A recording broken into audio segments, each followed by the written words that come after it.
Hello everybody, Cole here, and here we go with my review of the 1995 film, Batman Forever.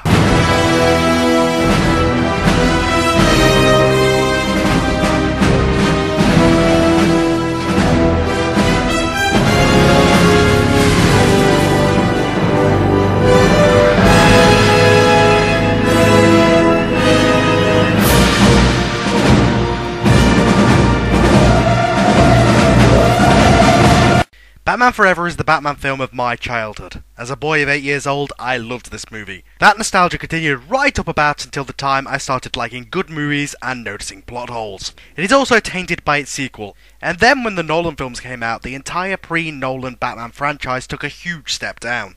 Previously, I'd liked and even loved the Burton films, and I'd enjoyed this one immensely. But when you've seen Commissioner Gordon as a competent main character, and Harvey Dent / Two-Face as a great, tragic fallen hero that he is meant to be, it's hard not to see these films' problems.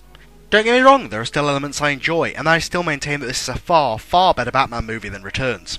But the more I read of Batman comics, the older I become, and the more I learn about this movie and how it was made, it just pisses me off more and more. This is one of those movies I like less and less every time I see it. So just like before, I'll be pulling no punches here, so let's get on with it, shall we? We begin with a cool graphic of the Warner's logo merging into the bat signal. The music is one of the redeeming factors of the Schumacher movies, and with this film it gets extra merit for actually being made for this film.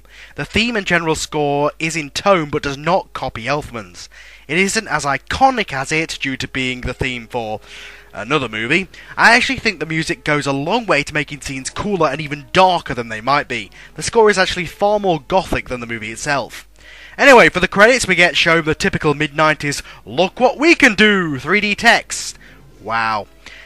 Which now gets the reaction, "Hey, the credits look like my screensaver," if you have a crappy vintage 1998 screensaver.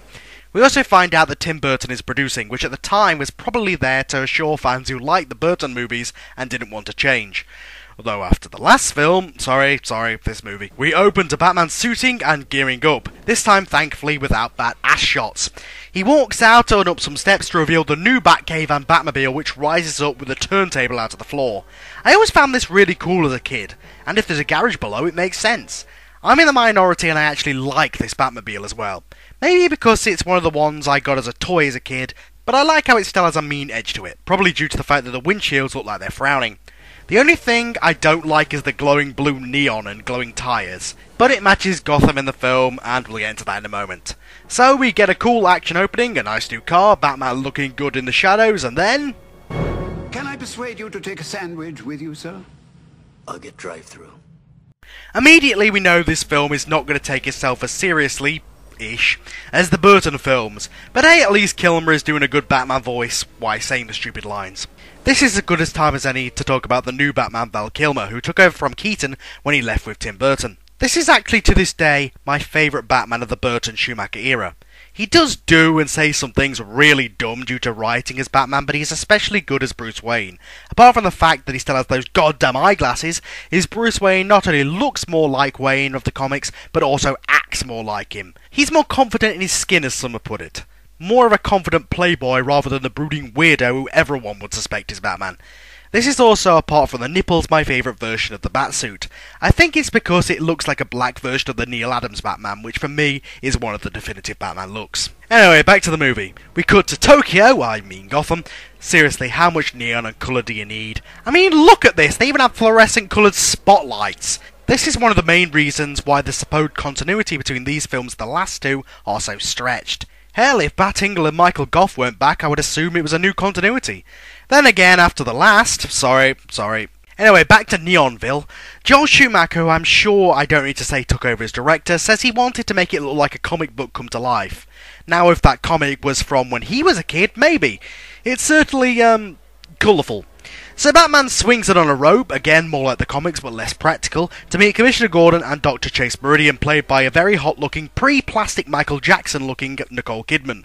Commissioner Gordon acts like a complete incompetent and useless fool as usual, and Chase, well, she talks about some stuff that seems work-related.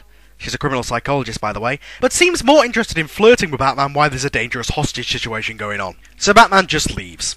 It's his thing, but in this case I think he genuinely had a reason to be rude. We are then introduced to Two-Face, played by Tommy Lee Jones. Now, Tommy Lee Jones could have made a very good Two-Face, and indeed, at the start of this scene he proves it, but then soon devolves into the cartoonish, over-the-top, cackling moron he would be for the rest of the movie. This is not Two-Face, but you can't really blame Mr. Lee Jones for that. The costume, the set pieces, even the dialogue half the time seems to reinforce and feed him the notion that this is just a silly comic book film and he is just a silly cartoon villain, so he may as well have fun. Also, when he saw what Jim Carrey was doing, yeah, more fuel to the fire. Anyway, he threatens one of the gods a bit, flips his coin with a positive outcome, but then places him in the death trap anyway. Kinda against the point of flipping the coin, but far worse offences of that nature will come later. So, some goofy acting guards with two-faced masks and neon on their guns. Too much, Joel, too much. Intercept Batman, thinking that he would just take up the elevator normally. Idiots. They then get taken out by Batman in some good action, but he is offset by the silly cartoon sounds coming in from the henchmen. Also, Two-Face just gets mad and runs off. He had a gun. Why not shoot him while he was busy with your men? Also, if you were expecting him to die in the elevator, what's with the elaborate death trap?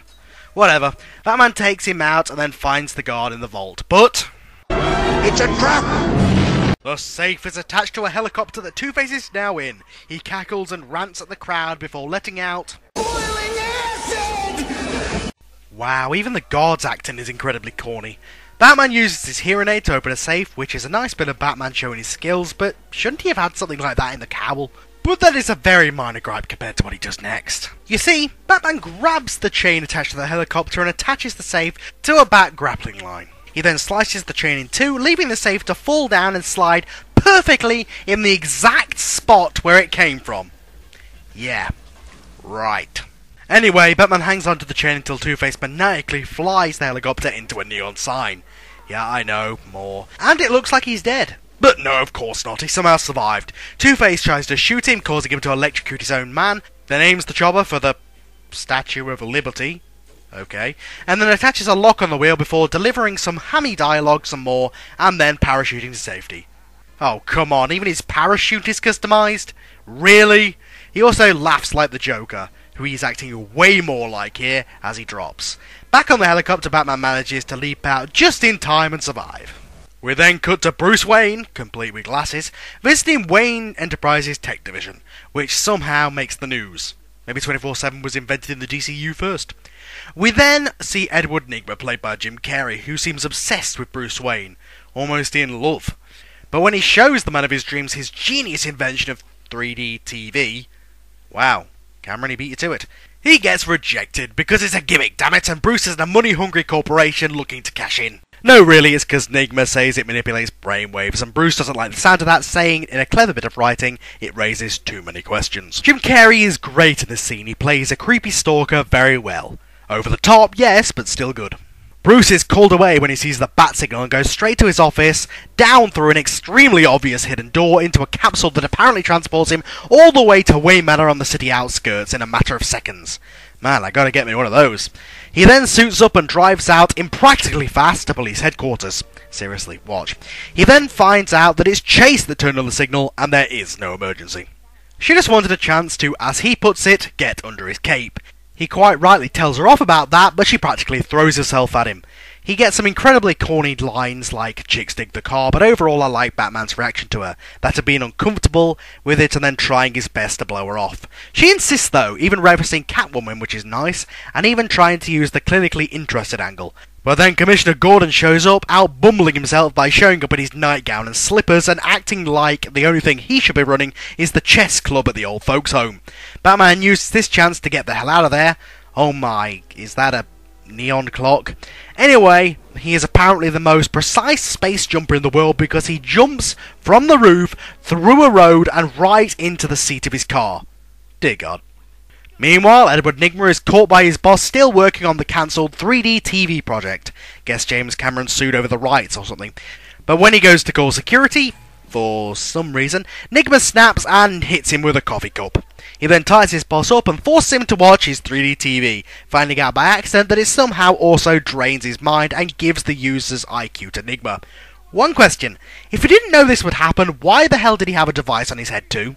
Anyway, when his boss says that he will report him, Nigma throws him out of the window. Now, if you have the cut version, he just falls. If you have the original found on the DVD, he is stopped by the 3D hat until Nigma pulls it off and lets him fall. Nigma has now devolved at this point into pure Jim Carrey, which I'll get into in a bit. We then cut to Harvey Dent / Two-Face's origin on the news, in which apparently Batman tried to save him from Maroni's acid in full costume. In a courtroom. Why was he in a courtroom in full costume? Harvey then apparently blames Batman for what happened to him. Why? In other versions it makes sense because it's working with Batman to save the city that made people do it to him. In this, it's because he tried to save him. Anyway, during this he gets a call about Stickley, the Wayne Enterprises boss. Hang on, it's night. Why isn't Batman on patrol? The Batman sequels here have a weird view on Batman where he's given up on petty crime and only comes on call when needed against the big bad guys. Anyway, while there we find out that Nigma forged evidence to show the death as a suicide. Although he's acting so over the top during this, I wonder why he isn't taken in for that alone. Also way at the office he finds a picture riddle made out of his face. We then see Nigma returning home to gloat at his weird Riddler fortune teller thing, and write another riddle which he puts on the Wayne Manor's gates. At this point I'm confused as to the timeline of all this. The murder was at night, the discovery was even at night, though I'm sure they say last night in reference to the security tape. Nigma going home was at night, and so was him leaving the riddle. So is this one very long night, or into an early morning, or is it two? Anyway.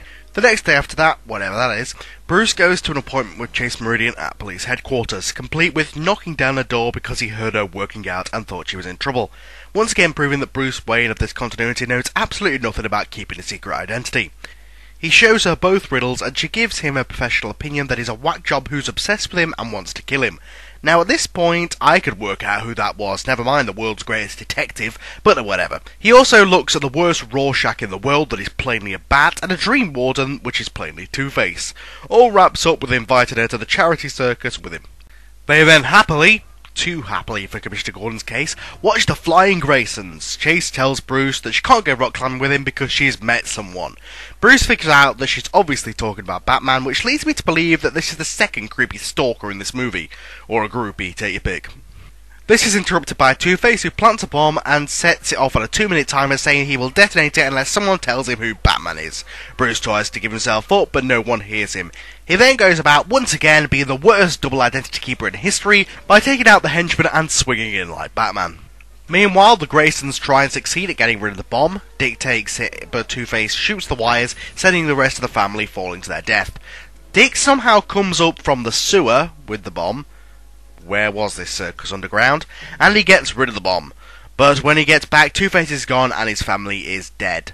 The handling of Dick Grayson's origin is great, taken right from the comics and one of the best parts of the movie. However, my only problem with it is he looks about 20, so all the talk about Bruce taking him in instead of him dealing with social services is a little strange.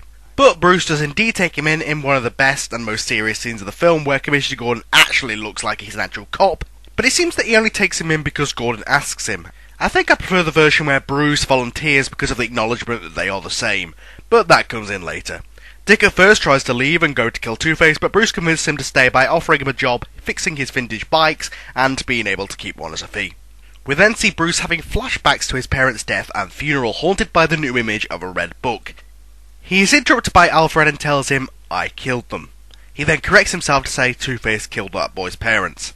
This hints that he feels responsible for the Graysons' murder, as well as in the missing part of the film when we find out that he blames himself for his own parents' murder as well. Again, more on that later. It is a great scene dealing with the character of Bruce Wayne, but then he sees the bat signal and we cut to a scene of complete and utter stupidity. I think no two scenes back to back show the contrast of what this film could have been and what it ended up being. So the bat signal was lit, so the Batman goes out to be chased. So he is called out to run away from Two-Face's gang. Also, Two-Face uses the whole old lady crossing the road thing, but turns out to be carrying a bazooka. But the funny part of this is not only did Two-Face not wait until Batman stopped, which is the whole point of the disguise, but Batman did not appear to be stopping until it turned out to be Two-Face. And when Two-Face misses, he just drives off, running away from the men he was called out to deal with, and including the man he has been pursuing the entire film. Anyone else think this is backwards? Shouldn't Batman be trying to catch the bad guys and not the other way round? And to top it all off, Batman again looks moronic and drives himself down a dead end, but not to worry because his car is a grappling hook and he drives away up the wall. I guess this was meant to be a nod to the old TV show. But not only was it stupid, but it also results in Two-Face's men crashing and blowing up. Now that wasn't his fault, it was theirs for having spontaneously combusting cars, but still. Meanwhile, Riddler is apparently using the getthecriminalcostume.com. Seriously, how will makers not know who this guy is? And after a few lame ideas, he gets his inspiration for his weird fortune teller thing.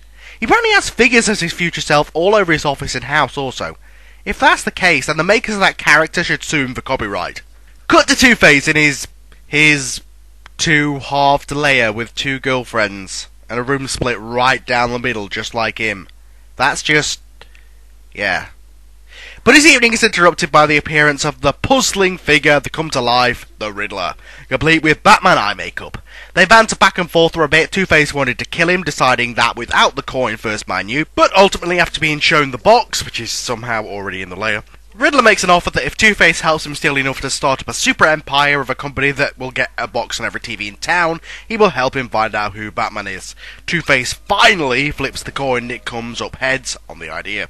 Cue goofy villain stealing things montage with absolutely no appearance from Batman. Guess someone forgot to light up the signal. We then see that a box is on every TV in Gotham and being told that it makes Gothamites into zombies, and then shown that the 3D TV allows Riddler to suck up the city's brainwaves to make himself super smart. Okay, first of all, what the hell is the dog doing on the box? Does nobody not watching the 3D TV at the time see the green energy flying through the air towards Nigma's giant box-shaped factory? Why does Nigma as Nigma have regular Jim Carrey hair and then a red buzz cut as the Riddler? Is it a wig? Why is the box called a box when it's not shaped like a box? And the final question, will 3D TV actually do this? Because I'm sure that anyone who buys that fad right now is actually brain dead already. Anyway, we see Alfred going into the Batcave and Dick following, wanting to find out what's behind the only locked door in the house. So to do this, he does an over-the-top acrobatic stunts and falls through the door before it closes, falling down the stairs and into the Batcave. This sets off the intruder alert, which I swear sounds more like intruderolic, and for some reason that turns everything on and brings up the Batmobile on the turntable.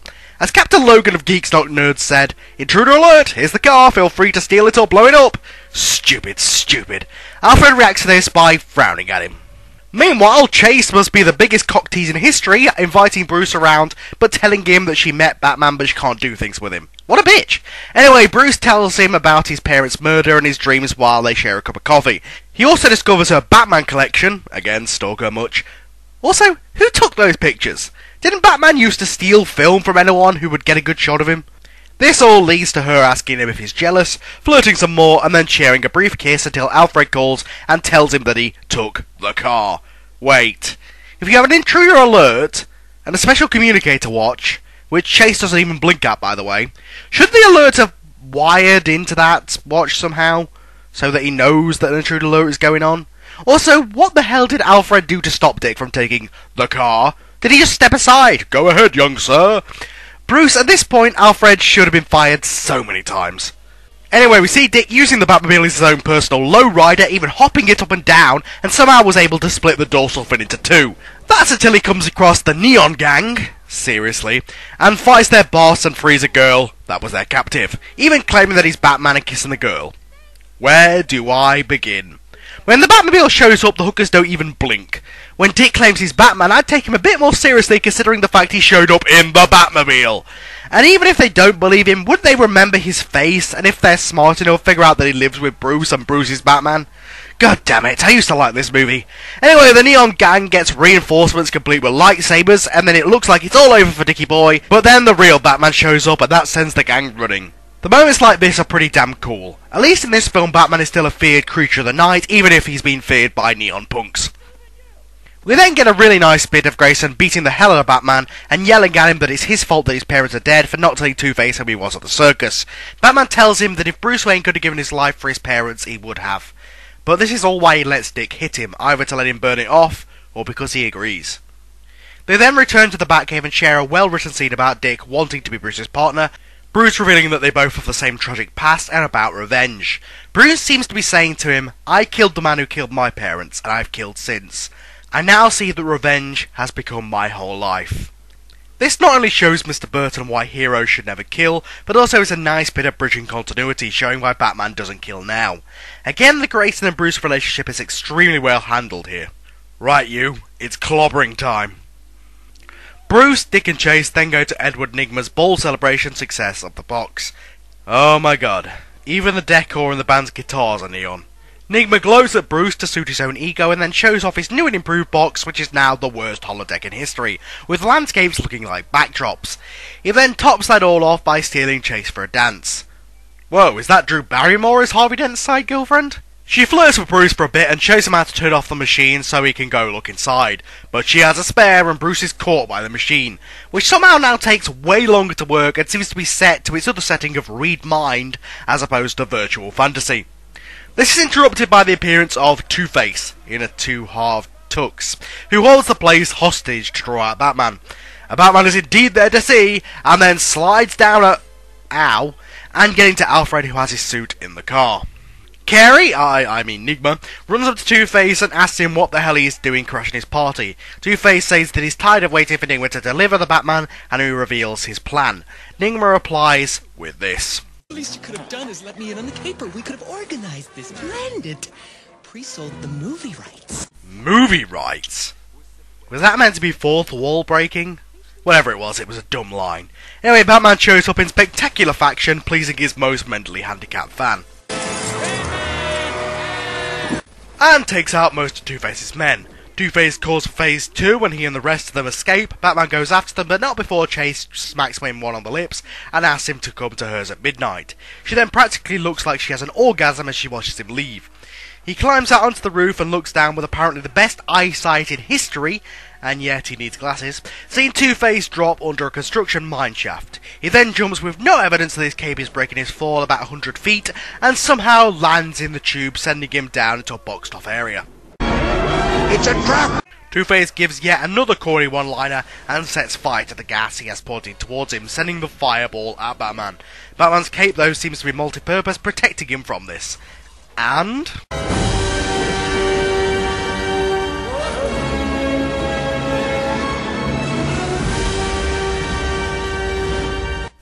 okay, I know how stupid everything else here is, but that is the coolest Batman moment in this movie.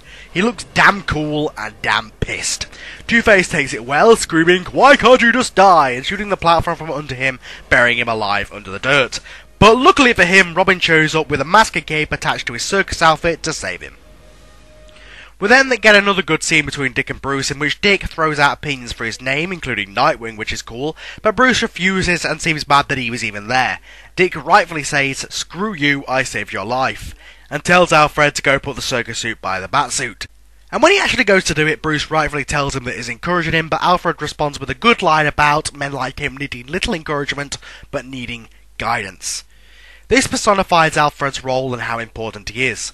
Without his guidance, Bruce would have likely gone off the rails years ago, and arguably did in Burton's movies, and he's trying to do the same for Dick. Bruce then turns on a slow motion shot of Chase. Where did he get that? This movie should be called Stalkers Forever. Alfred tells him to go to her and he responds with, "She loves Batman, not Bruce Wayne." Alfred tells him to let the lady decide. He does go to her as promised as Batman at midnight, but the bitch apparently didn't even wait up for him. She wakes up and kisses him, but then tells him that she wishes he was Bruce. Batman acts upset at this and leaves, showing us how happy he is. Wow, Batman should never smile. And then we see him shutting down everything in the Batcave and telling Dick that Batman is no more. Why? Because Chase doesn't love him? God, I hate this bit, it makes no sense. But meanwhile, we see that the mine recorder found out that Bruce Wayne is Batman, and Riddler shows this to Two-Face. Chase arrives at Wayne Manor, at Halloween no less, to see Bruce. We also see Dick take his suit and run away. Bruce is in the middle of telling her everything, remembering the bat that he saw that made him decide to become Batman, when Alfred lets in Two-Face and Riddler. Albeit in Halloween masks, but still he gets clobbered for it. Two-Face and his men then go about attacking Bruce and Chase, while Riddler finds and blows up the Batcave at his most Jim Carrey-ish.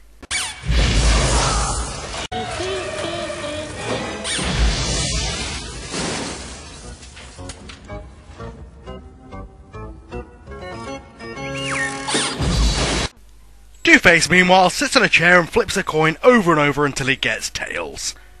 Then what is the point of flipping the coin? This is officially the worst Two-Face ever presented. He then shoots Bruce in the head, but it apparently just grazes him. Right. I think we're meant to believe that he missed. He then goes to finish the job when Riddler convinces him not to, declaring that if he kills him, he won't learn nothing, placing a riddle there. Why? Why leave him a riddle when you can kill him? Why does Two-Face, whose whole motivation and obsession for the entire film has been to kill Batman, now agree to go along with Riddler and not kill him? But most of all, if Riddler really wanted to break him without killing him, why wouldn't he just use his incredible media influence to tell the world that Bruce Wayne is Batman? Whatever. The next day, Bruce wakes up and is told the situation. I'm afraid they've taken Dr. Meridian. Master Dick has run away. The cave has been destroyed. And there's another riddle. But on the plus side, we won a trip to Disneyland in that prize draw. And you have a reason to be Batman again. They then put all the riddles together to figure out that the Riddler is Edward Nygma. This is a good bit to show Batman as a detective, which we don't get much of, even if the riddles are so damn easy. They then head down to what remains of the cave. The only suit remaining is the special sonar suit. He suits up, this time complete with a bat ass shot. I really don't like this suit, but at least it has a purpose for being worn. He's then about to head out when Dick Grayson shows up dressed in a full-on Robin costume. It's basically a muted chrome rubber version of the Tim Drake costume, and it looks pretty damn cool. However, Alfred made this? So after his master kept telling him not to help Dick be his partner, he goes and makes him a proper costume anyway. Hey Alfred, I don't know if your guidance speech was that influential. But we get a cool moment of Bruce accepting Robin as his partner now he has come to terms with being Batman. Shame that scene was removed from the movie, but again, more of that later. And they head out by boat and plane. But they don't last long, getting blown up. How did the Riddler know he was going to get a boat to set up a game of battleships? And shot down. What did he shoot him with? Brainwaves? Respectively. They are then separated by the island splitting in two, Robin facing Two-Face, kicking the crap out of him but not letting him fall to his death, showing that he has listened to Bruce and grown as a character. But Two-Face takes advantage of him and takes him as a hostage.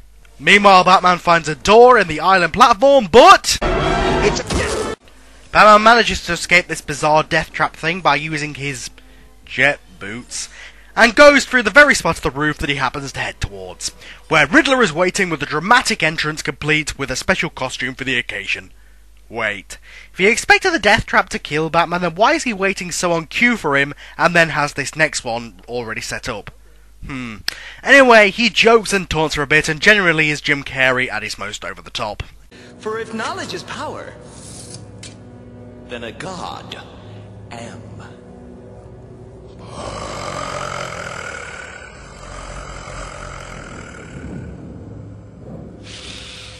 Was that over the top?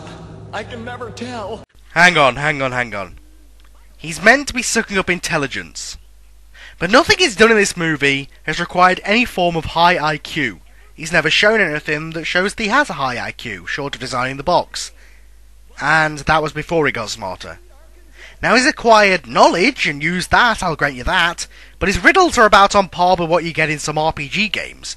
Anyway, he reveals that Chase and Robin are captured in a contraption prepped to make them fall to their death, and in a game show-like manner asks Batman/Bruce Wayne to choose between the two. I think the idea is that he's been choosing between his two identities, but it doesn't work so much when Bruce also has a relationship with Dick and Chase also likes Batman, and they both know he's one and the same. But you know, whatever. But Batman is able to use his sonar targeting to destroy the giant sucking box thing, the elaborate hideout, and making Jim Carrey turn into a cartoon. So stupid. Riddler pushes both buttons on his trap, but Batman is able to save both, and they all live happily. Wait, no. How did Two-Face get there? Anyway, Batman apparently carries spare coins with him, which he uses to confuse Two-Face and makes him fall to his death. Robin seems satisfied with this, which totally defeats the point of him saving him earlier. Also, Batman gave Dick such a lecture about killing. The film made a point of Batman being more of a hero, only for him to do that. I mean, he didn't exactly push him, but what did he expect would happen when he threw those coins on a ledge? Anyway, Batman then takes Riddler, who has now been totally messed up by his mind-sucking thing, and declares that he's now Batman because he chooses to be. We then wrap up with Nygma in Arkham showing that he has gone totally mad by making himself a Batman costume, and proving that his mind-sucking thing has made him not a threat to anyone. Not sure if that means he's forgot that Batman is Bruce Wayne, but you know, they figure it has. Chase and Bruce then share a kiss, showing that they intend to stay together, and Batman and Robin run off towards the camera in a dramatic closing shot. Batman Forever is silly, occasionally campy, and way too bright. But he's also probably one of the most faithful to the source material of any of the original films. And with the Bruce and Dick relationship and other subplots, it shows signs of being a better movie than what it ended up being. I don't hate this movie for what it is, but I do dislike it for what it isn't.